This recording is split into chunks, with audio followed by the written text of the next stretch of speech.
This episode of JJ Meets World is brought to you by Natalie Deutsch of Hatch Realty. Listen, folks, Natalie's got a great track record when it comes to selling homes. On average, she's moving homes for $4,000 or more above the list price, plus she's selling homes in less than the market average. What does that mean for you? It means you don't have to keep your house clean all the time if you're selling it. If you're a buyer, no one wants to wait around for a year, 2 years to find the perfect home. Natalie is going to work her tail off to make sure that she finds you the right home at the right price, and she's going to represent you through the entire buying process. So it's kind of like holding a hand to get across the street. Natalie is going to be that Girl Scout who grabs your hand, pushes the walk button, gets you across the street, and then points you down the street to where you need to go.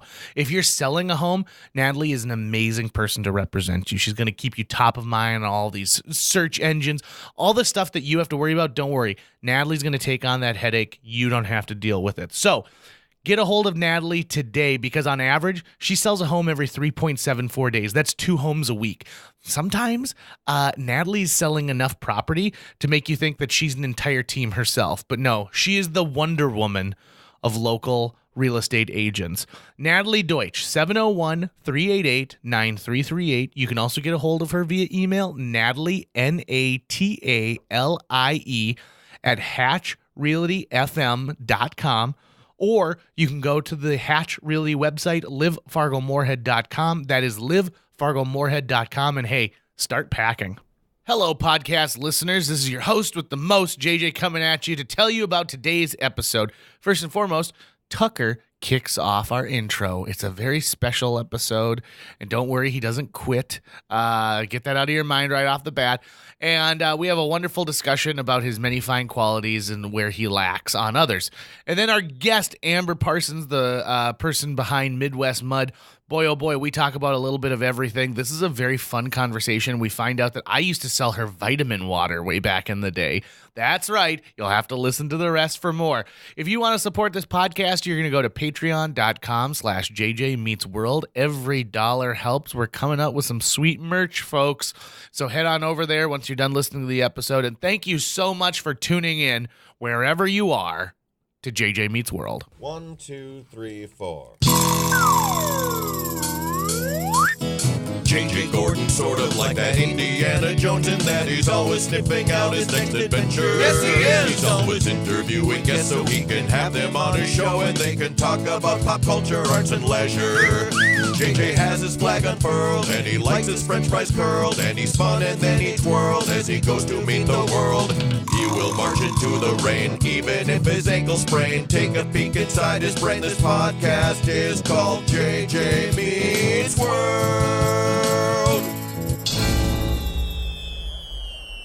JJ, do you remember, this was just a day or two ago, I believe, you were in my car and you said, hey, bud, you should really fill up your gas tank. Uh-huh. And I was like, no, I think I got enough. Yeah. In fact, I indicated that maybe you should do it while we're together. You can just pull over. No big deal. Spending some good quality time. Right. And you didn't. Turns out you were right. Yeah. I should have. Uh-huh. Two nights ago, I'm hanging out with my girl, Erica. Previous podcast. Shout out to Erica. And we're going to go get some food. And it's like, hold on.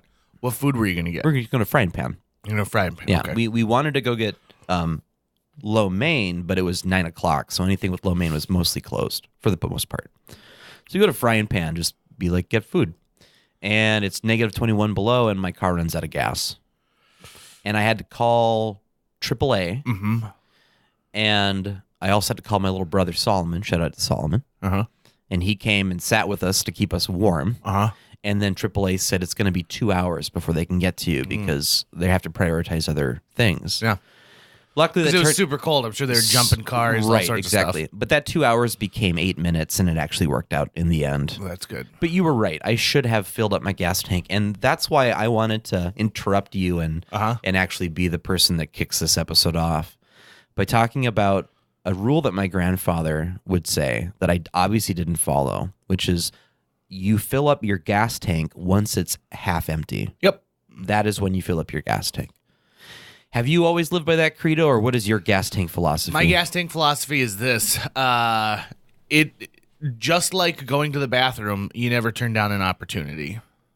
So if I find myself with an extra 15 minutes and I'm driving, I'm like, you know what? I'm going to stop and get gas no matter what. So even if I've only gone a quarter of a tank down, I prefer to have my tank as full as possible because I've had several instances in my life where I need to get in my car and drive 400 miles. Right. Like that moment, whether it's a family emergency, medical things, just those things that happen where all of a sudden, like pulling over for gas becomes Right. the last thing you want to think about. Right. So in the car, I've got 2 rules. Rule number 1, never pass up an opportunity to fill up with gas.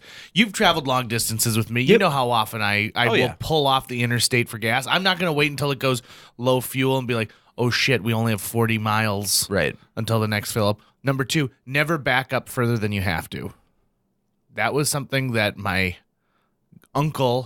great uncle taught my mom when she was driving and all of her sisters, and now I take. Can you explain that a little bit more? Yep. So let's say you're backing out of a parking space, right? Yep. So you're backing out of a parking space, and there's probably an extra 6 feet behind you, but you've got enough room at this point to make the turn and get out of the parking space. Some people will back all the way up so they can have a nice wide berth of a turn. Or they'll be backing up like into, well, you park down in the lakes area, right? I assume you're parking kind of up against some trees and some things like that. Yep. His philosophy is you never back up further than you actually have to. So thinking that I'm going to take this extra couple feet and really, put my car back in this space. No, you don't have to. Don't do it. That's when the accidents happen. That's when you do something like you back up so far that you can't open your trunk anymore. Got it. Little things like that. Right. So, and I think about that all the time when I'm driving. Never back up more than you have to. Right. Okay. I do the same thing with snowblowers. Oh, snowblowers. Oh, I do have a clear driveway now. You got it. So at the time of recording, we are. So they tell me that this is a mild winter snow-wise for us, but I'm calling shenanigans because it seems like we have mountains. I wonder if that's snow. because it averages out over time. So if we had the same amount of snowfall, but in a previous winter, it didn't all hit us at once, like this did. So the last time Fargo had a major flood, like the beginning of that 3-year cycle that we had, 2009. Yep. We only have about a third of the snow that we had that year. Got it. I don't remember drifts like this in 2009. I remember them in 96 and 97 when Fargo had a major flood. Right. So yeah, I guess the flood that followed it is the thing that takes up all your memories. Yeah. So you just remember the winter was bad. I think it all came down at once. Like we just got hit with so much of it, day after day after day. Like people were snow blowing and then snow blowing and then snow blowing. And I waited to the very perceived end of it. We probably have more coming. Yeah. And then finally hired someone because I don't own a snowblower. Here's a question. So were you concerned about your gas line freezing at all? Like when you're that low on gas and it was that cold? Oh, no, I hadn't even thought of that. Yeah, you should. Yeah, I really should have, for sure. You don't have a great track record with cars. I have a terrible track record with You've got cars. many amazing qualities, but car care and maintenance is not one of them. I do not respect cars. No. I really don't. I No. really don't. Money and cars, I don't respect those two things, which is really unfortunate. But like I said, you've got so many other great qualities. Yeah, I'm getting better. I mean, we have friends that have done far worse. Oh, yeah. So I'm not gonna feel too bad about myself. I just know it's an area that needs improvement. If you think of like the grade report cards from elementary school, it just needs improvement. Yeah. Right. Not fail, needs improvement. And the thing is sometimes people just concentrate on other amazing things. Like their brain is so full of creativity or art, or those people who are amazing with numbers, like my sister, who just like can look at a spreadsheet and understand it immediately. Mm-hmm. But you can only hold so much in your brain, right? Right. And some of it just gets pushed off.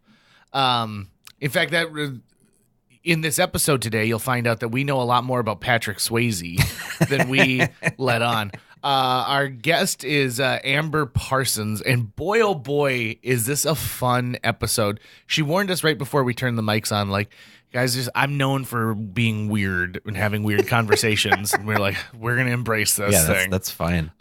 Patrick Swayze, ceramics, dead rock star tattoos.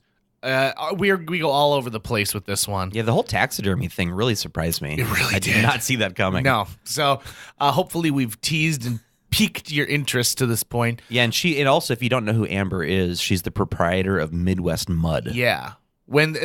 She did this episode, she recorded this right before she did some classes. So she's moving into a new studio. Keep track of her. At the end of the episode, she gives away all of her social medias.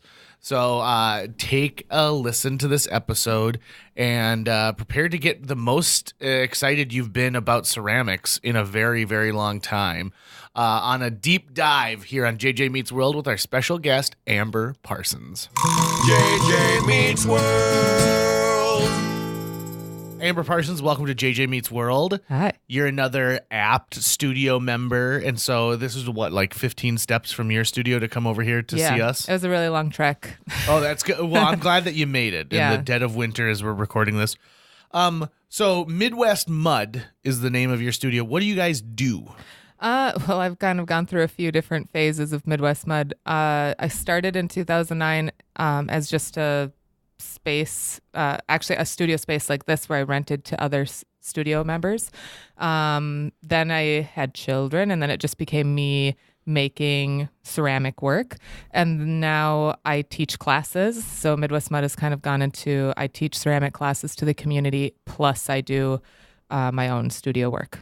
So people are they using the little spinning thing with clay, the wheel, like in Ghost? That's what I was gonna say. Like, do people ghost all the time? We talk about ghosting. The wheel that I have is an electric wheel. The one that they have in that scene is actually a kick wheel, which would be really hard to ghost because you're like kicking and your body's moving. You're kind of For every turn, that's what operating it is. Yep, yeah, Okay. it's operated by your foot. So I would actually like to see the ghost scene done, I think, like in real life. I want to see it. I'd like to see if Demi Moore in Ghost, Patrick Swayze, tried a few other things before making clay. So like she tried sewing and it wasn't working out. He wasn't they're like, able to this help is her just with not that. romantic. No, Yeah, she was it's doing just- paper mache. They were making and- shrinky dinks. Yeah. Like there's nothing really erotic about shrinky dinks. No. There could be. There could be. I mean, pasty shrinky dinks. Come on. Isn't that what they said? No, they were using 3D printing now. We had some of the Valkyries of the Valley on, and they said that they're using 3D printing technology now for their pasties. So they're really, They're they're getting in really there. 21st century. Pasty technology has come a long Long way. has. I was wondering where pasty technology had gone, We're the scientists. Yeah. We got the seedless watermelon, and then all of a sudden, nothing. Yeah, the seedless. Or the bananas that taste like grapes. I mean, Yeah, are they just soaking those in grape I juice? think Is that all they're doing? Actually, I think they're genetically modifying. I want to try that. Yeah. I really want to try that. I mean, sometimes you really want a grape, but you don't want the grape texture. I thought we were running out of bananas, though. I thought Are we running out of Yeah, bananas? we are. We're Well, over harvesting bananas. The rate that my son eats bananas. I thought I it was could something see about like the bananas that we've genetically modified don't propagate the way that they used to. They don't. Bananas, strawberries, a lot of the fruits that we have today don't taste anything like they did 25 years ago. And so if you think you've tasted a strawberry, you really haven't tasted like what the strawberry was because we figured out a way to make them perfect. Yeah. Like also pumpkins. We got a problem with pumpkins because everyone chooses the beautiful pumpkin. Yeah. And those seeds are the genetic makeup of a good-looking pumpkin. So the only pumpkin seeds we're planting now are from the like weird-looking pumpkins. And but that's so, mostly just an aesthetic choice, right? Yeah. That's not the quality of the pumpkin innards itself. no, right? but eventually we'll have only like craggly-looking pumpkins because we're not taking those other seeds and planting. Got it. Yeah. We just There's got to like actually- dial it back. It's the same thing with apples. Like there's over 500 species of apples, but there's only like a very small handful that are sweet. And they're saying, I was watching this documentary, it was like the intelligence of an apple. So they all started out being sour, not really palatable. And then all the animals were eating the sweet ones, and then they would travel and then defecate. And, so those sweet ones would, That makes sense. yeah. I mean, can we like That's the how I've fact of the grown matter all is, of my apples. What Yeah. people don't realize is the story of Johnny Appleseed wasn't him like with Right. this basket of seeds throwing out. Like he was just going and pooping everywhere. He was just pooping. Just pooping. He eats the whole apple core and everything. He was and then he actually- poop everywhere. He was a transient, of course, and he had to stay at a lot of people's houses. So Yeah. And that plumbing wasn't what it needed to be yet. So where No, else do certainly you not go? at that time. And so then everyone knew, he must have stayed here because you've got a new apple tree growing in your front yard. yeah. It's like, yeah, he dropped trout right there and made it happen. We don't really talk a lot about like those American legends that we created all those years ago. Like Pecos Bill. Pecos Bill. Nobody talks about really like Paul Bunyan much anymore. Oh, like, yeah. where's a good Paul John Bunyan Henry. movie? John Henry. Oh yeah. Oh man, you're just thinking of Tall Tales, the Disney movie. Aren't that those it? all the big ones though, right there? Well, I mean, you got Johnny Appleseed as well. Is he not in that? Oh, he's not in that He's movie. not in is that he? one. No, that's right. That was for the sequel. Yeah. But of course, that was Patrick Swayze. Yep. Ghost. Rest in peace, Bringing it Patrick back. Swayze. Full circle.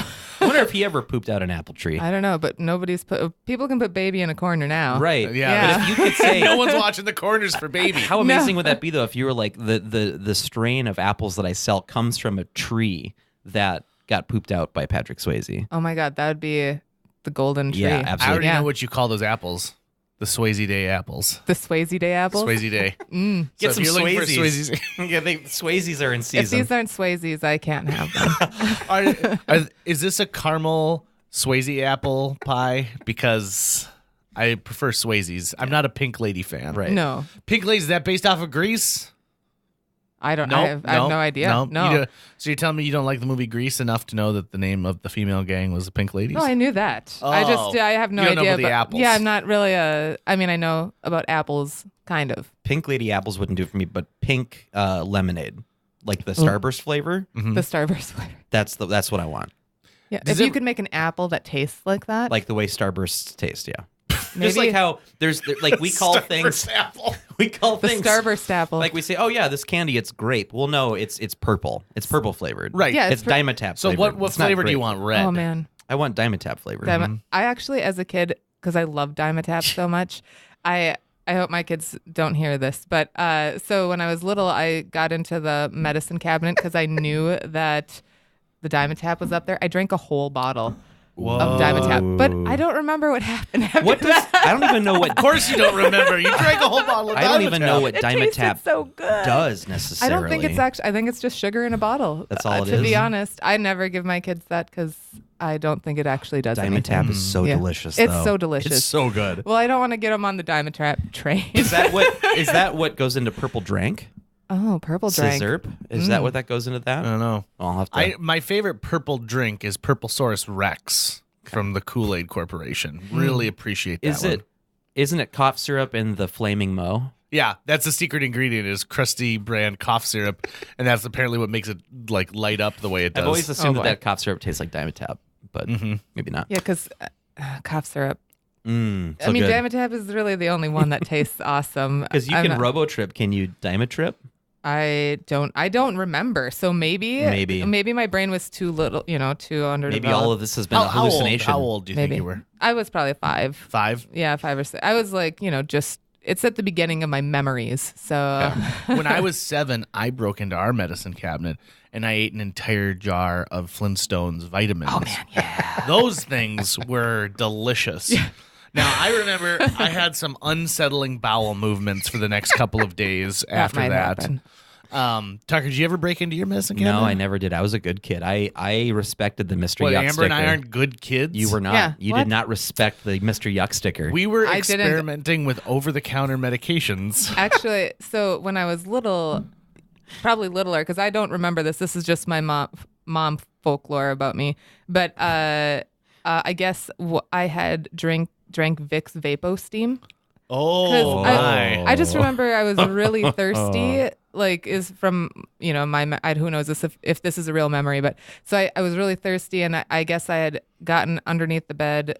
I had pulled out the Vicks, like the Vapo Steam stuff. I took the bottle out and I drank it, and they took me to the emergency room and they thought my mom was trying to poison me. Like, because they're like, no child would drink this at their own free will. And then they gave me the charcoal to make me throw it up, and I just drank it. I was like, come on, bring it on. So you've got like an iron gut. I can drink pretty much anything. Can I hold it down? But That's you another can story. for sure swallow it. I like, for sure at swallow one it. Yeah. point. Yeah. When I was a kid, I had to go to the emergency room because I was chewing on a glow stick, like in my bunk bed, and then it opened, and I drank a bunch, and I was like, "Mom!" And I opened my mouth, and the inside of my mouth was all glowing, and so she took me to poison control. She called poison control, and they're like, "Well, we don't have that in our booklet here, like our binder of things that like are yes or no's. So you should probably go to the emergency room." And I went to the emergency room, looked at it, and they're like, well, I mean, he's going to have a very upset tummy because this glowing phosphate is definitely an irritant. And other than that, he's going to be fine. What'd your poops look like after that? Were they I thought glowing? that they were going to glow. They did not. Did you try turning the light off, though? I did. You did? I Okay. did. And I also did when I peed, too. And that ended up with a horrible, like, pee all over the What seat a toilet letdown. thing. Yeah. What a huge letdown. I did, though, have a guinea pig who... You had a... I had a guinea pig when I was younger. Oh, and I'm understanding what you're saying we now. broke a thermometer, and so we were playing with the Oh my mercury, God. and the guinea pig ate a little bit of the 'Cause it's mercury. sweet. Is it sweet? Yeah, it's sweet. So there you go. And so the guinea pig did not die. It did not get superpowers, but But it got lead poisoning. Well, so Or mercury poisoning. I kid you not. This is absolutely true. For the next 2 days, he pooped blaze orange little like guinea poor pig guy. poops. And so I was like, what is happening inside of this guy right now? It is such an unholy, unearthly color. I just love... We broke open a thermometer. We were playing with the mercury. Well, Yeah. it's cool because it's like... right. Yeah. Splits in your hand. Uh-huh. And I mean, like, we know a lot about mercury now, but Yeah, we don't do that now. not as much anymore. My parents, like, that used to be like a science experiment thing when my parents went to high school, was everyone like got mercury to play with on their desk, and it was fun and it was neat. And nowadays you break a thermometer open and it's like they evacuate the school. Yeah. It's like a hazmat deal. Yeah, they got the people in the suits come in. So let's go back to ceramics. Okay, yeah. We kind of took a trip. So that's the beauty of this show, is like it's all tangents. It's you never know where we're gonna go next. That's kind of usually a conversation with me. So how do you get into something like ceramics? Because it's like getting into hockey as a kid. There's a lot that you need. It's not like painting where you've got some paint and a brush and you're good to go.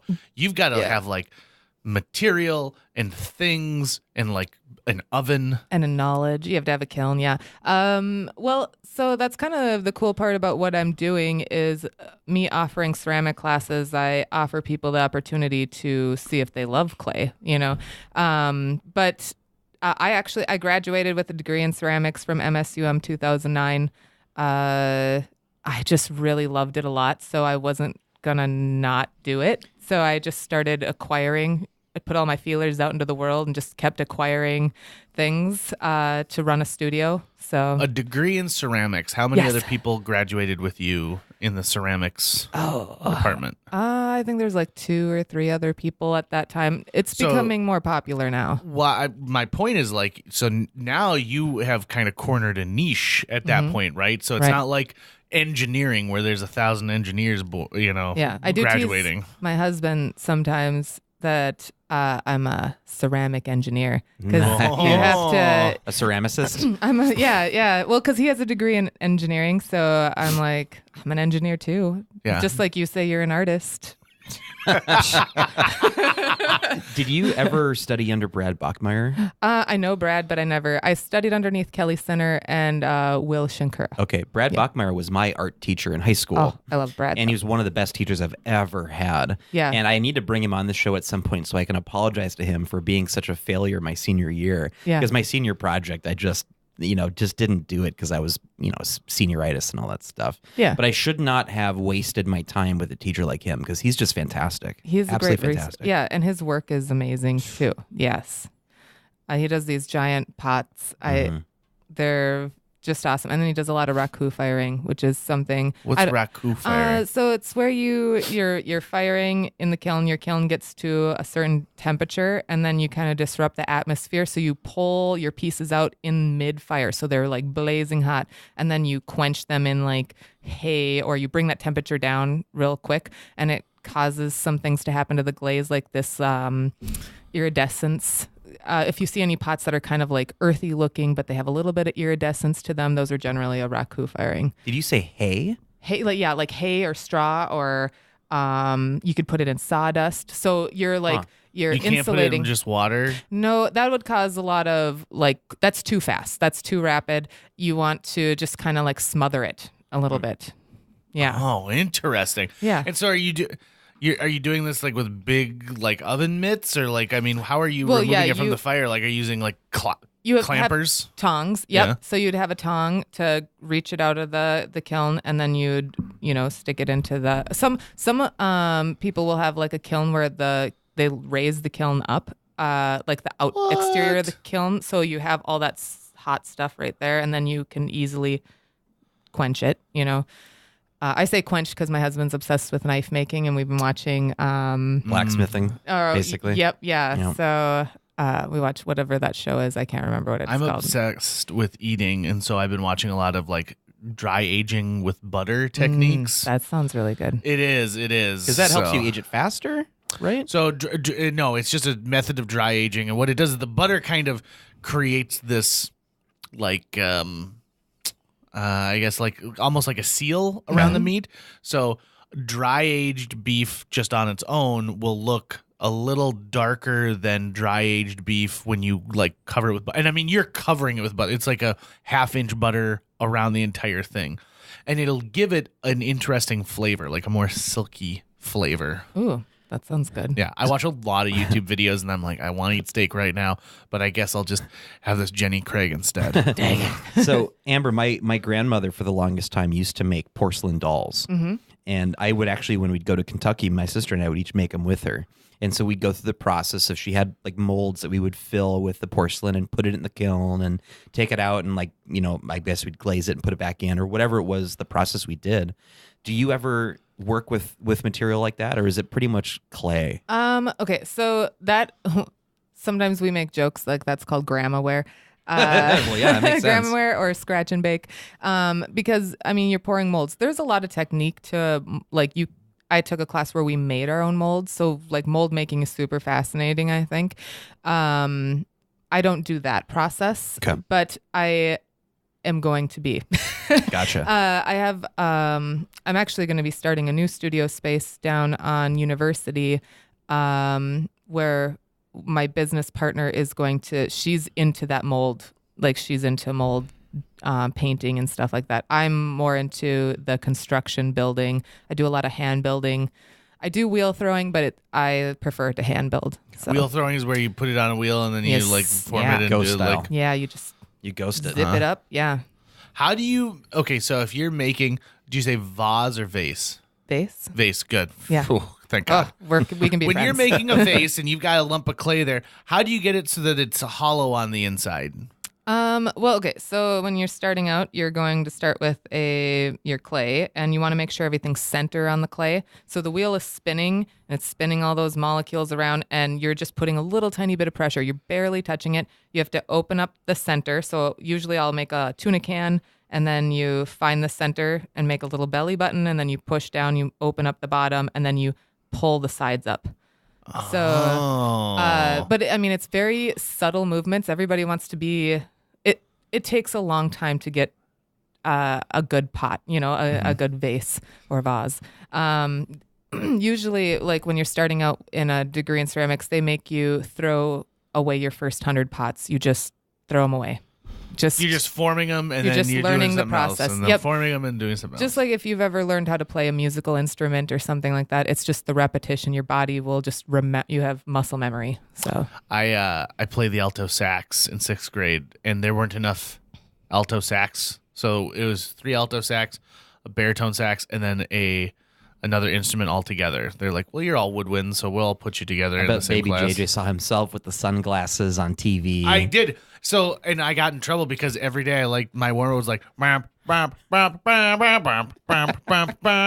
that's all I would do over and over. And finally my teacher's like, you can't do that anymore. Yeah. And then I was like, well, when are we going to learn Flight of the Bumblebee? And he goes, you'll never be able to do Flight of the Bumblebee. Did you ever learn? No. No. And guess what? I quit band. You're like, fine. Yeah. And I remember when I was in band, you had to do early morning. Being a part of band meant that you had to be part of like the big band ensemble, which only met outside of school hours. So you'd have to come in twice a week at like 7 a.m. and have band practice for 45 minutes before school actually started. And I remember thinking like, this is crap. This isn't fair. I don't want to be here early and with people I don't know anyone else who's in this band because they're not part of my classes. And then I was the only saxophone in that band. And so if there's ever a moment where the sax sounded bad, it was just because of me. Did you ever play an instrument? I tried. Actually, my husband just got me a guitar because he's learning how to play guitar, and he wants me to also learn how to play guitar. And you couldn't just use his guitar? You had to have two different guitars? I think he just wanted a new guitar. Oh, I see how that is. I've tried to play it. I have learned a little bit, but I wouldn't call myself I'm a novice. Yeah. I know a lot of times one of the problems is they say you need to really like calice your fingers and stuff. And I was like, I don't want callous fingers. I want my soft, baby. Like like in the Mice and Men, I want to be like the farmhand Curly glove. You want who wears a hand to keep it soft. Yeah. What did the velvet glove or whatever it's like that's a white lotioned. glove. Yeah. Uh-huh. I remember that. I just remember in that book when they called her a tart. And I learned what that meant, and I was like, I can't believe they made us read that in school. Did you ever call someone a tart? Like, did you ever use that knowledge then against another human being? No, I haven't, but maybe I will. Yeah. Quit being such a tart. Yeah. See, here's the thing. If someone told me that, I would take that way more as not an insult necessarily, but as life advice than something else, because anyone could call anybody else a derogatory name, but when you choose an old-timey derogatory name, you're really pushing it. Maybe I need to teach... sock-dologing old man trap. Raspberries. I should teach my children have been calling each other today's terms, and in public, and I'm just like, oh my God. Yeah, so maybe I'll just teach them. I'll try to mind wash them. I'll give them a bunch of Dimetap, erase their mind, and then reset them with old time. I like that. I like that a lot. You should tell your husband, I will learn guitar with you if you ghost with me. Oh my God. Yeah. I think he always wants to. He bought a weight set. But you get to be Patrick Swayze. But oh my God, I totally would PS him. Yeah, absolutely. Yeah. You wanna go PS? He's gonna DM while you PS. Yeah, you wanna go get all DM me while I PS you in the ceramic studio? I don't think that she had married Bruce Willis at that point, but maybe they were dating. So could you imagine being Patrick Swayze and like watching Bruce Willis like sitting in the back, kind of pissed off, watching you film that scene? Well, it's an easy choice between Swayze and Bruce Willis, I'd say. Yeah, I think so. Patrick Swayze has had a certain confidence because he was Patrick Swayze, So I don't think he was like, Bruce, I have all the lush hair. Yeah. Like got the dancer's bod. Yeah. It's like, do you want to have an arm wrestling match, Roadhouse style? I think that Patrick Swayze is one of the best little like 80s filmographies of anybody. From Dirty Dancing to it was Ghost in the 80s, maybe early 90s at the very latest. Roadhouse. He was just all over the place. And he was an action star, but he also recorded hits like She's Like the Wind. Oh, it's so good. What I'm saying here is I miss Patrick Swayze. Yeah. And like he hadn't been doing a whole lot in his later years that I was super impressed with, but I still miss But Patrick he was doing Swayze. it while he had cancer. Yeah. Like that last role of his where he is super gaunt is really hard to watch because you feel like, oh my God, I'm watching someone die. He had a cameo in Dirty Dancing Havana Nights, didn't he? I don't know. I think he has a cameo in that movie. Oh yeah. As his character from Dirty Dancing. Dirty Dancing is one of those movies that I've watched probably 80 times. You and my in mom. my entire life. Yeah. My mom God. has watched that movie a million And times. you know what character is my favorite? Wayne Knight, the comedian that they hire to be at the resort all summer long making jokes. I also love at one point, like when the band leader is leading for I've Had the Time of My Life, he leans back and looks over his shoulder, and it's one of just like, I try and copy that all the time, but I'm never gonna look as good as that band leader looked. Never, not in a million years. Amber, let's talk about other Patrick Swayze projects that you've enjoyed. Oh, okay. I'm just no. I'm trying to think of some good ones. I feel like we've covered it. Yeah. Well, there's also the one where he was he's like a thief, and he has to take care of his kids, and they go on a cross country adventure to get something, but he's like got a leather jacket.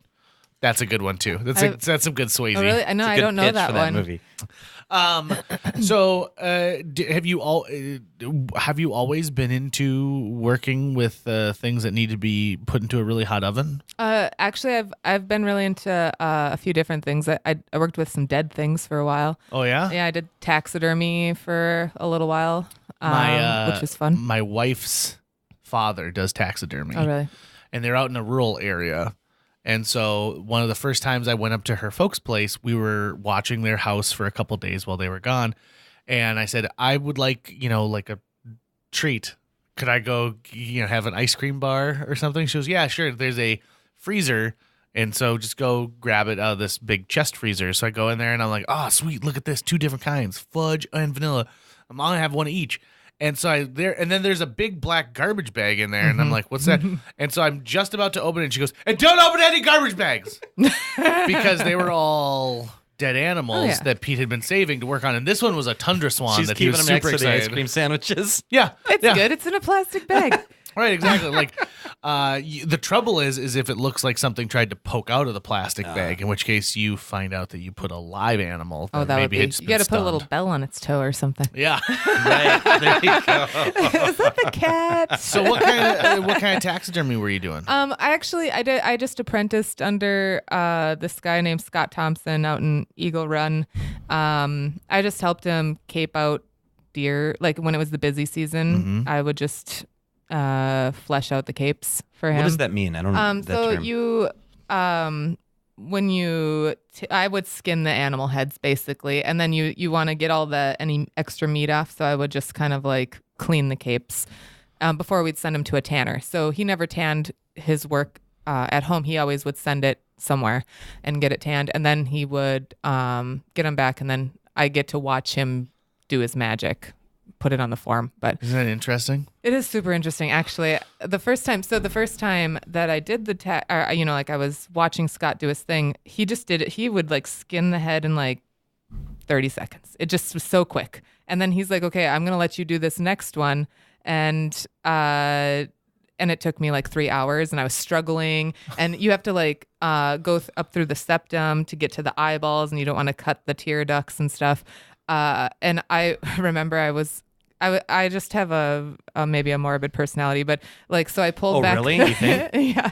So I pulled back the cape, and like the eyes are closed, and then all of a sudden it's surprised looking, and I was like, and so he actually, because when I met Scott, because I was a tattoo artist at Dead Rockstar, and I said when I was working, I was like, I really want to do taxidermy. I learned how to do it, and that day Scott walked in.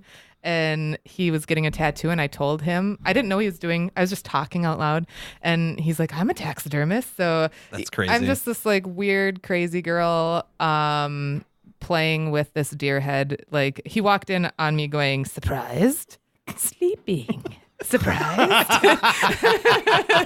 And he was like, he invited me back. So why did you decide not to stick with taxidermy? Because I wanted to, well, actually I started doing ceramics.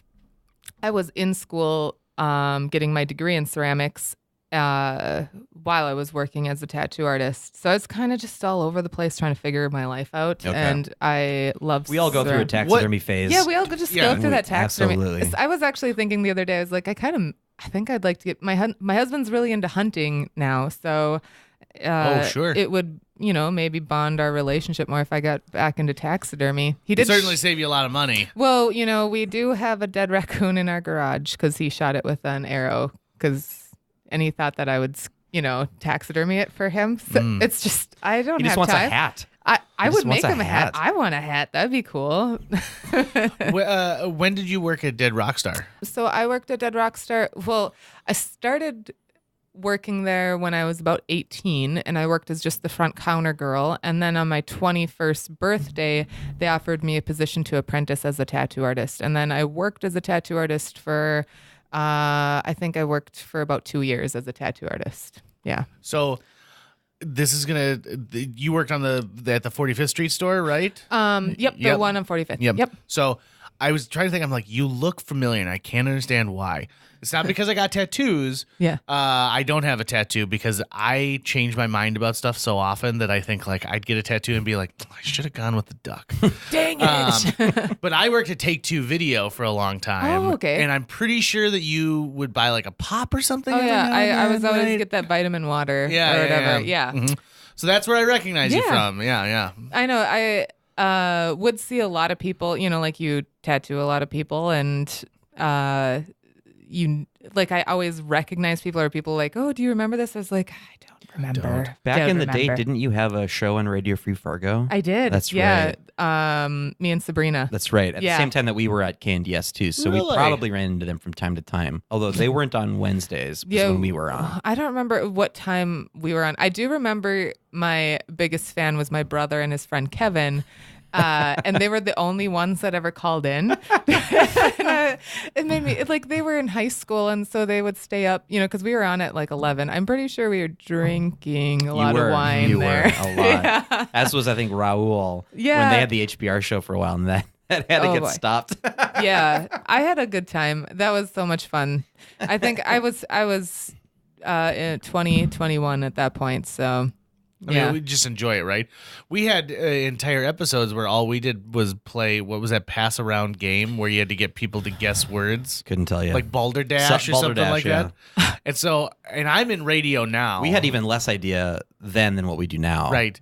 And my idea, like, when I think about some of those shows, I'm like, I had a lot of fun, but I bet that was horrible listening. But now we've I graduated. actually listening. think about that same. I have some recorded. Like my brother would record our sessions because he was just really obsessed. And then he had a radio show called The Russian Predicament, which is funny because there's this weird picture of my brother doing this weird pose dressed with like this mustache, and I was like, you look like a Russian predicament, and that's why they named it that.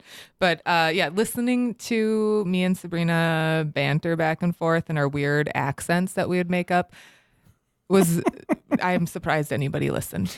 That's the beauty of KNDS is like some of those shows are just awful, but I think that it has a wider listening audience than you would expect. Yeah. You like cab drivers who are like, I can't listen to this Kelly Clarkson song anymore, so they'll flip it over and they'll just be like, let's go for the ride, baby. Yeah. What are they talking about today? It kind of makes me think, like thinking about wide audiences, like with Midwest Mud, I didn't realize how, like, I'm not very good at social media, but it's like, I've been reaching this broader audience with being really sucky at like social media. Oh, interesting. So, like all these people are interested in doing ceramics that I would never expect to be, that are listening, basically. It is, we're living in a world today where our parents' generation knew that like if you wanted to get the word out, you took an ad out in the paper. Yeah. You got maybe a radio commercial, and at best, you had a storefront that people drove by all the time, and finally like, Midwest Mud, I should pull in there. But you can reach people from all over the country or next door in the click of a button. It's just really amazing. It really is. It's almost kind of scary sometimes, like that it's like you have so much power at the tip of your fingers, like you just have to know how to use it, really. Yeah. I usually use my power to promote different foods that I'd like major corporations to make. Like, for example, the Inside Out meatball sandwich I've been pitching to Olive Garden for years, where they take a meatball, hollow it out, shove a breadstick through, and so you eat that, and then you can eat the side of the breadstick. Like corn on the cob. It makes like sense. a corn on the Like cob, a yeah. skewer, It's like a meat. Would it qualify as a meat on a stick? I then? think it would because it's a breadstick. think so. It's a breadstick. Uh-huh. Yeah. Yeah, It takes people meat like on that. a stick to a whole new level. Can we get pretzel bread at all? Oh, without a doubt. Okay, Here's the thing. I'm on board. You could match the type of meatball you want with the type of breadstick you want. So if you want something garlicky and you want a meatball that maybe has like some, like more Italian flavor, or maybe you're like, you know what? No, I want a ballpark style thing. So I'm going to use like, it's going to be like pretty much like sausage meat. Would it be possible to make, like the pretzel sticks you can get at Wurst? Yeah. Right. But or what are they called? Are they pierogies? No, the pierogies are little. They look like raviolis. Oh, Yeah. But if you could get those, but then somehow get meatballs cooked inside of them, so you just have this full pretzel stick. When you bite into it, it's got beefy center. Oh, that'd be great. And some marinara That's in there. How I feel about Scotch eggs. Do you guys like Scotch eggs? I love Scotch eggs. It was my last pregnancy. I just had crazy cravings for Scotch eggs. I tried to make them at home. They're hard. They're it was very not hard to a make. good idea. It was not satisfying. I was like, this just made my craving worse. In Fargo, for a long time, like Scotch eggs were kind of hard to come by, and no one had them on the menu. Thank goodness Boiler Room does. That's where I go. Fargo Billiards and Gastropub's got good ones. If you're ever in the Twin Cities, Brits Pub has the best ones. They're so good. So good. Yeah, I love Scotch eggs.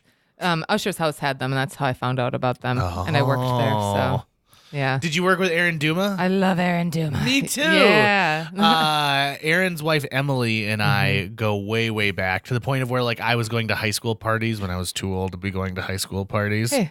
But what are you gonna do, right? Yeah, I went to prom when I was 21. I mean, no, there you go. Why not? Where'd you go to school? Or where'd you go to prom when you were 21? Okay, so I went to West Fargo High School, and I was working at Dead Rock Star, and there was a girl that was really obsessed with me, and she asked me if I'd be her date for prom. And like, did she work there as well, or no? just... She was just a high schooler, and she was obsessed with you. Well, I don't know. I guess that's what I would say. Like, she asked me if I would be her prom date. Right. Okay. That's pretty. Yeah. So I don't know. Because you didn't know her outside of her coming into Dead Rockstar, right? No, I knew her like we were acquaintances. We weren't like. She said, "Can you give me a new tattoo? I wanted to say Amber." Yeah, is that okay? Right above. Is that okay? Yeah. How's that raccoon coming? Oh, it's dead in the garage. The dogs keep finding it and chewing it. That's a bummer. And then having horrid diarrhea. So it's real pleasurable. I'm super excited. Is the arrow? Please tell me the arrow's like still in it. No, I don't think it is. But he was. So we live out in the country. Well, we live 2 miles north of Harwood, and we have all this acreage around us. So he was out there sitting and bow hunting, but he couldn't get anything. So he couldn't find a deer. Or deer weren't coming near him. But there was a raccoon, and it met its end because he was trigger happy or whatever. Got it. Right. Bow happy, like, string happy. I've been out here all day. I'm gonna go home with something. Yeah. And it could have been a squirrel. He said he felt really bad after he did that. Mm-hmm. Which, I mean, I get it. Because it wasn't a deer? Well, yeah, and also it was just a cute little raccoon. He wasn't hurting anything. Right. It's just a murder panda, you know. If you have chickens. I always feel bad because every time I've ever killed something like that, I always think like, I hope this wasn't the mama. I know. Because like I get a Bambi moment. You've gone hunting before? Oh, yeah, when I was a little kid. And then my dad stopped taking me hunting when I almost shot myself in the foot when a field mouse ran over my boot. And I went, oh, bang, into the ground. Oh, God. That was a horrible aim. I've only ever killed fish because I go fishing every summer, and I clean the fish myself. But it's gotten to the point now where I've started to empathize with the fish while I'm cleaning it. Sorry. So I need to start killing, because my grandmother, the way she taught me is you just take the fish, you start cutting into it. Yeah. You're not trying to kill it first. You just cut into it. Yeah, because the meat's fresher. The meat's fresher. Right. Yeah. But now I've been seeing that people will actually take their fish and put them in a cooler with ice and let them die in there. For like 10, 20 minutes. Yeah. And then take them out. And actually it helps firm up the meat as well, which will help clean the fish. So I'm going to have to do that now, because as I was cutting into these live fish, I just thought, oh, God, I'm an evil human being for what I'm doing, but this is going to taste delicious. You're going to taste so good. It's going to be fine. It's going to be very good. Be fine. Thank you for giving me your spirit. Yeah. Your power. As a tattoo artist, did you is it weird to be like, oh, I've seen that person's butt cheek, and like I've seen this person practically naked? I used to be a nude model for MSUM as well. So Is that how you and Sabrina met? Yeah, we met. You were nuding together. We were nuding together. Yeah. I honestly, I would be naked all the time. I don't care about, like, nudity doesn't surprise me. You can't make me feel uncomfortable. So we just recorded a podcast for you earlier today. We did. Tucker's got some great ideas for upcoming films. So to me, it's less the nudity and more like the actually like working on like someone's butt cheek that would bother me. Sometimes the smells. Right. Yeah. So there was one guy, he wanted a gun tattooed on his butt cheek, and I just couldn't handle the smell of that his was butt happening. cheek. Yeah. And so I was like, I folded up a paper towel. I was like, tape this to your balls. and then I taped the other part right up there. I was like, now we can continue. Did you ever nude for a class while you were Swayzeing? No, but that'd be interesting. That'd be pretty interesting. Have you ever seen your form hanging anywhere? I actually traded some modeling time for a drawing, which I really love. Like, I thought that was kind of cool. And also, when I was pregnant with my first child, the professor was like, that would be so cool if you could come in while you're, super pregnant. That was really uncomfortable because being super pregnant is uncomfortable, but it was cool to see. And having to maintain that same spot because you sit for how long? 30 minutes. Were they like, okay, listen, find a comfortable spot. We're not going to have you do this weird thing because we already know that you are uncomfortable to begin with. Yes. Yeah, they were. I just kind of stood there and I got to take breaks whenever. But yeah, it was, I don't know. It's really I just don't care about being naked. My kids were all about being naked. All my kids. We're a naked family. We leave all the windows open too. Sure. Damn. Damn. Yeah, that's not my upbringing at all. No. I'm very ashamed of our bodies. No, for sure. Except my dad. He's pretty free. But I actually can't sleep when I'm wearing pajamas. I'm a full-on naked sleeper, and then I get ready in the morning and I'm walking around the house naked. And the only time it's ever bit me in the butt is just recently. We've been watching a dog for a friend, and so my wife was like, you know what? We got this outdoor Nest camera for Christmas. Why don't we put it in the living room, and that way we can watch if our dog is getting along with the dog we're watching. And so she puts that camera in there, and at 3:30 in the morning, our little poodle was like, I have to go to the bathroom. So I opened the door and I go downstairs with him and I let him out the back door, and he came in and he ran into the living room because he wanted to grab this bone. And I'm like, no. And so I go into the room and I'm like, no, George, come on, George. And then suddenly I look up at the camera and I'm like, oh no, I'm naked and recording myself. And did you do a frontal dance? male nudity. So you might think, well, that's no big deal, right? We share an account with balls. Nest with my in-laws. No. And then this records for 30 days. It holds it for 30 days, and it puts these little blips when there's motion. And so I'm like, well, the odds of them watching this live are slim to nil. But I wonder if they are looking through and being like, oh, there were no blips for 8 hours except for this one. I should maybe click on it. Well, what does it look like? And so I emailed the company. I'm like, is there a way to get rid of a chunk of this? They said, well, what we have to do is purge the whole account, and then you'd be fine. And so I was like, because then that looks even worse. And then I got to explain why we had to purge the whole account. So I decided I'm going to leave it there and just roll the dice. Yeah, maybe they won't look. Maybe they won't look. Or maybe they will, and they'll be like, you That's look great. why she married him. Yeah. So have you ever been to a clothing optional community? If you like being naked all the time, have you ever thought about it? No, but I would be. I think I'd be fine with it if I was invited. I'd go. I've talked to some people who that's how they vacation is in clothing optional communities. They bring their whole family with. They say it is so just nice and convenient. Yeah. They said you don't have to do laundry every day. And it's you still wear shoes because the ground is rocky. Yeah. But you just get to enjoy it. And they said, and the nice thing is when you shower, and then you go out there and you dry off, and then you're now I don't have to put anything on that has detergents on them and stuff like that. They're it's amazing. Yeah. I think one thing that I did like about nude modeling is you when you're laying there naked and everybody's not naked, it's you have the power kind of. And also you can really it's your skin is a whole, your skin is an organ, and you can feel all these things around you. You can feel people moving way over in the corner, because you can feel that air moving. Yeah, and I guess your senses are just heightened too because you're present. Yeah, and you're very freezing present. cold. Is it cold? They don't like turn No, up they the give heat or anything? they give you heaters, but you have to. It's like getting into a pool. You have to acclimate. Yeah. Do you ever 3 days before you're set to do like like when you were modeling, were you ever like let's take a big mirror, be like, oh no, look at this, or I got a bruise the day before, or like I wish I could, not have this big pimple on my butt, or whatever it happens to be, or do you just like, this is what they're getting? This is what you're getting because it's supposed to be natural. Like it's like when you go to a model for, it's actually really cool because they're not looking for like the perfect body type.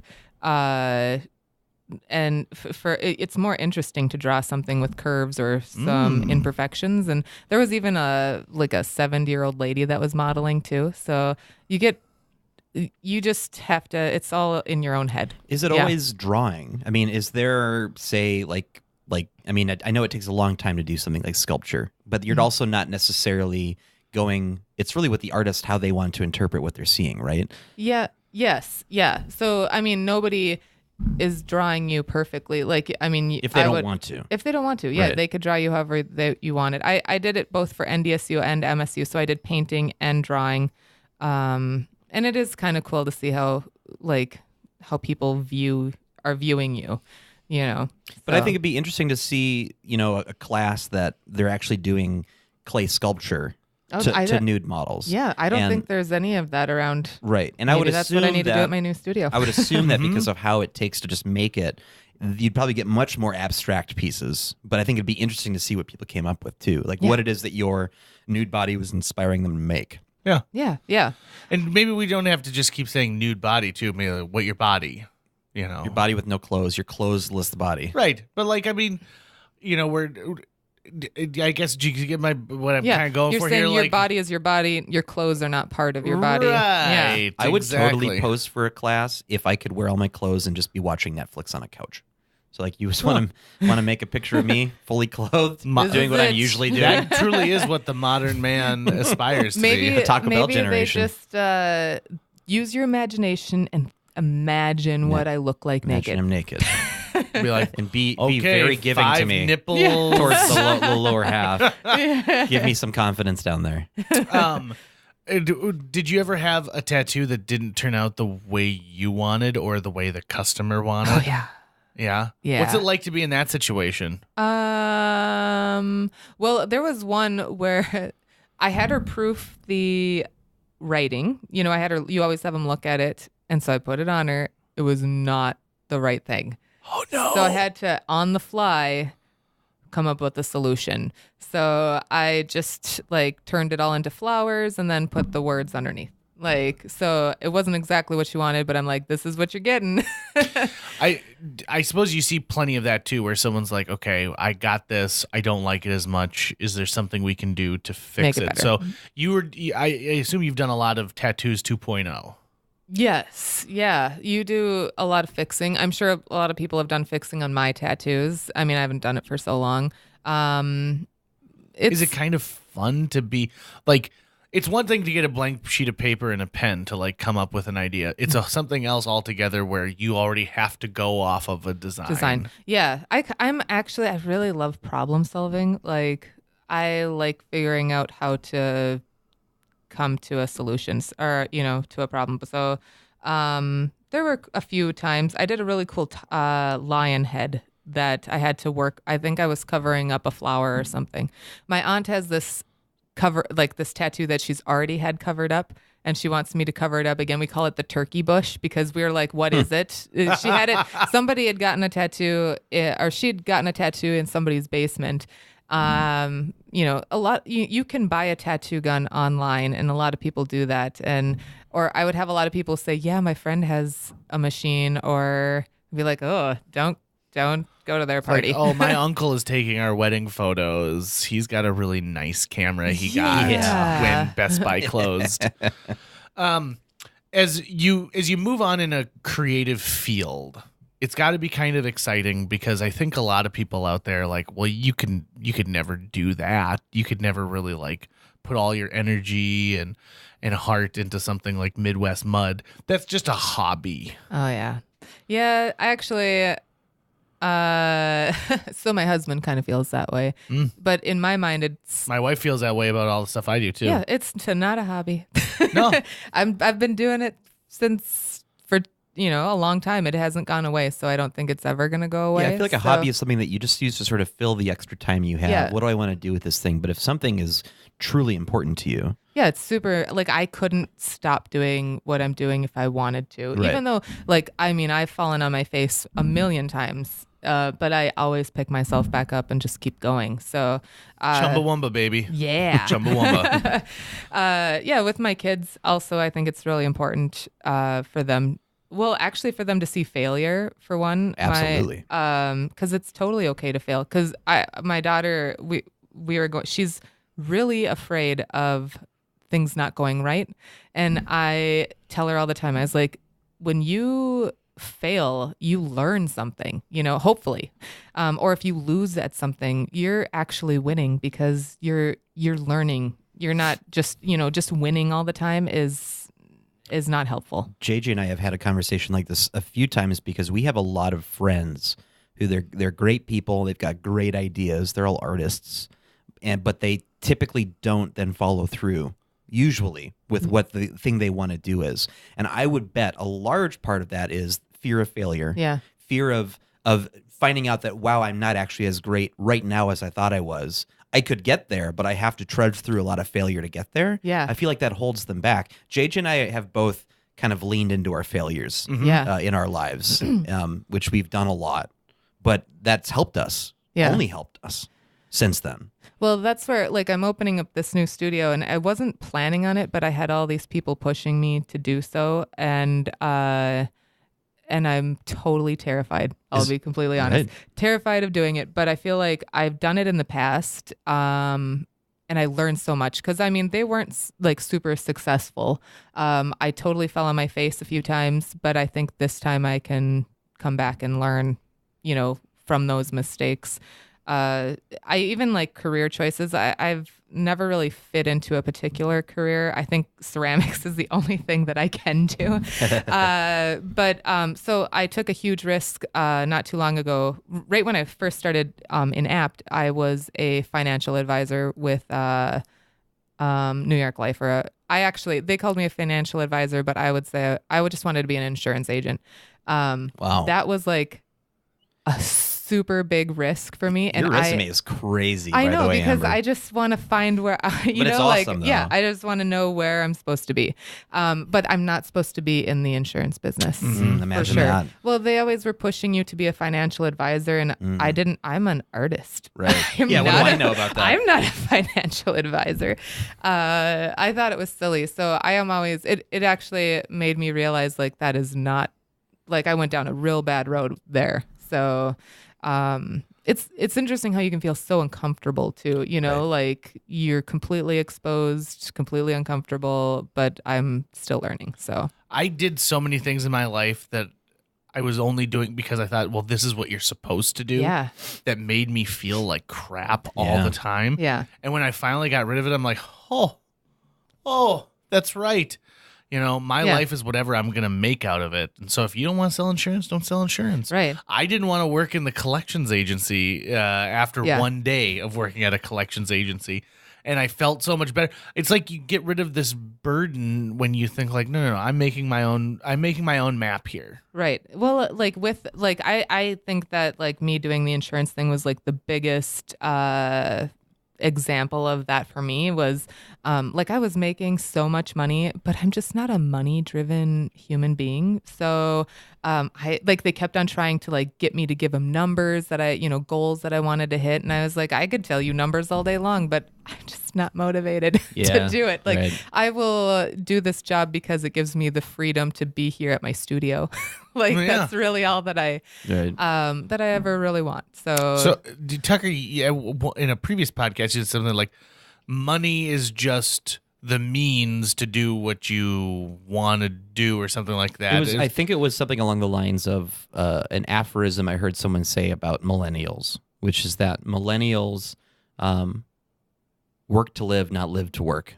Yes. And so the time that you put into something to gain whatever money you need to, that's just so that you can enjoy a life versus my sole goal is to accrue that number, is to get that money in. Well, like my dad, he is like, I grew up with like my dad being like crazy financially driven, and I just see, and hopefully, I don't know if he listens to this, but, I don't think he's very happy in his life because you can acquire so many things in your life. That's never enough, right? It's never enough. You're always acquiring more things. Like I would rather spend time with my kids or spending time together, or like when I get to make something, I'm so excited. I'm so like liberated. I just want to show everybody. You feel this pride in yourself.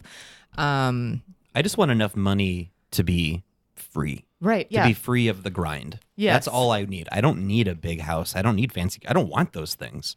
Yeah. But I want to be free for my time to be mine. Yeah. Like right now I have to do 8 hours a day for a company because that's just how a job works. Yeah. So that's 8 hours of my day that's theirs, even though I'm getting something for it. I'm converting that time into currency. Yeah. But I won't be able to hold on to that currency for very long. Yeah. I think, one thing I stress out about this new studio is like making all of the pieces financially fit. And that is, where you have to be mindful about things financially. But I was telling, when I was talking to a few people about the studio space, like I could just like go into it with the mind that I just want to make a bunch of money, and farm out studio spaces to people, whatever. But I don't, I think I would rather just put that money back into the studio space and make a really sweet studio where I have like, it's not just about me, but just you get to have like all these resources and you have a nice facility to work in. So I think you're offering an opportunity to other people too. Right, exactly. You've been around here long enough to know that like we're living in a very exciting time in Fargo, Moorhead, West Fargo. Yeah. Because stuff like Apt did not exist when I was younger, which is one of the reasons I wanted to get out of Fargo, is I wanted to go to some place that offered me the opportunity and the space and things like that. And so you're a part of that culture now, which is hopefully insourcing people to our community who say like, gosh, I really want to get into ceramics, but outside of college, it's really expensive to rent space here or to rent time. And, there's a laundry list of reasons why I can't be a part of this kiln or organization. I don't have the money to put it in my own home. And so now, boom, they have an opportunity to come with you in Mid-West Mud. Right. Yeah. I know like the Plains has a great facility for ceramics, but there's almost too many people now that are into ceramics that are looking for a place to just work. It is, you have to have the right space to be able to work on clay. Because it is messy, so it creates dust, and you have to try to keep the dust down, and just all the equipment is a lot of equipment. So, but hopefully my space grows into something where people are happy coming in and taking classes. I think I'm going to have open studio hours so people can just come in and that's sweet. Just work on stuff if they want to. I've had a number of my students, they're repeat offenders of my class. And I've had multiple people tell me that working on clay, coming to my classes, like they suffer with anxiety and stuff like that, and coming and creating helps them alleviate that anxiety. Absolutely. And I'm a sufferer of anxiety, so I think that's what clay does for me. That's why I hold on to it so tight. And that's a perfect way to wrap up this conversation. Yeah. So Amber, if people want to find you, you've got a new studio space. When do you guys anticipate to open? Well, we still are in the process of getting everything together. We will be opening I wanted to make a good transition out of Apt into the new space. So look for me around June, I would say, is when we're going to look at And you said it's being on open. South University? Yes, and I can't remember the address off the top of my head. It's by anything? Yes, it's right just northwest of Quartz Plus. Okay. So okay. yeah, Cool. just down there. It's actually, the space is a lot like Apt. just cool. with a garage. Okay. So just smaller. That's all. Nice. Yeah. And website, social media presence, if people want to find you. So I had just built a website. Cool. It was a Wix website, but it's midwestmudceramics.com. And then you can find me on Facebook at Midwest Mud. I think my Instagram account is Midwest Mud Ceramics. So really, any Midwest Mud related thing, you're probably going to find you out there. Yes. Yeah. Awesome. Well, thank you so much for being a guest, and hopefully one day Tucker and I will take your class and we'll fire something. Yeah. Yeah, you and I got a Swayze, man. Yeah, Oh my God, you guys should totally come. I'm Demi Swayze. Moore. We both know I Yeah. am. Oh, without a For doubt. sure. Without a doubt. For sure. Thanks, Amber. You're welcome. Thanks, guys. A huge thanks to Natalie Deutsch of Hatch Realty for sponsoring this podcast. Folks, if you're looking to buy or sell a home, contact Natalie Deutsch today, because Natalie Deutsch is not only a previous podcast guest, she's somebody who's going to care enough to sell your property for top dollar. She's also going to find you the best price possible if you're purchasing a new home. Last year on average, Natalie earned her clients $4,000 over list price on their homes and sold them faster than the market average. On average, Natalie's selling a home every 3.74 days. That's 2 homes a week. Those numbers don't lie. Find out why Natalie is one of the top agents in this entire market. Get a hold of her today, Natalie at hatchrealtyfm.com. You can also call 701-388-9338 or go on to livefargomorehead.com. That's livefargomorehead.com. Read all of her amazing reviews, and then listen to her episode of JJ Meets World. Thanks again to Natalie Deutsch of Hatch Realty. That's going to wrap it up for today's show. If you enjoyed this episode of JJ Meets World and would like to help us continue to produce 2 new episodes every week, you can donate to our Patreon. Check out patreon.com/JJ Meets World and donate today. Even as little as $1 a month can go a long way. Visit our website at www.jjmeetsworld.com or hit up our social media. We're on Twitter, Facebook, Instagram, all the sites the kids are using these days. If you'd like to stay up to date on new episodes of JJ Meets World, you can find us on iTunes, Google Play, Spotify, Stitcher, iHeartRadio, YouTube, or wherever you consume the podcast that you love. JJ Meets World is produced every week by Tucker Lucas. You can find out more about Tucker's work by checking out www.moonbasemaria.com. If you want to get in touch with your host with the most, go to linebenders.com, and you can find direct contact info for JJ. When I was a little kid, my friend's mom had these really delicate decorated eggs, and they were hollow inside, like someone had poked a pin and pulled out the egg and then decorated the outside, and they were really, really nice and like very fragile. And I broke one when I was a little kid, and I never told anybody about it, and I've always wanted to know, did she know?